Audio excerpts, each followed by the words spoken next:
యేసు ప్రభువారు తన స్వరక్తమిచ్చి సంపాదించిన సంఘము కొరకు ఒక వాగ్దానం చేసి ఉన్నాడు.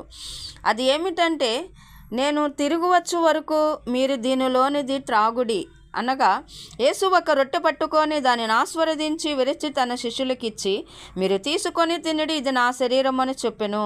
ఆయన గిన్నె పట్టుకొని కృతజ్ఞతాస్తుతులు చెల్లించి వారికిచ్చి, దీనిలోనిది మీరందరూ త్రాగుడి, ఇది నా రక్తము అని చెప్పి ఉన్నాడు. పాప క్షమాపణ నిమిత్తము అనేకుల కొరకు చిందింపబడుచున్న నిబంధన రక్తము. నా తండ్రి రాజ్యములో మీతో కూడా నేను ఈ ద్రాక్షారసము క్రొత్తదిగా త్రాగు దినము వరకు ఇకను దాన్ని త్రాగనని మీతో చెప్పుచున్నాను.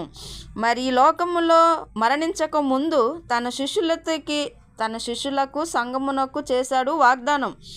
ఆ వాగ్దానము కొరకు మరలా ఆయన రాజ్యములో చేరినప్పుడే ఈ లోకంలో ఉండగా శిష్యులతో ఏ విధంగా త్రాగి ఉన్నారో మరలా మనందరం కూడా కలిసి ఆ రాజ్యములో యేసు ప్రభుతో కూడా తండ్రి రాజ్యములో క్రొత్త ద్రాక్షారసము త్రాగు దినము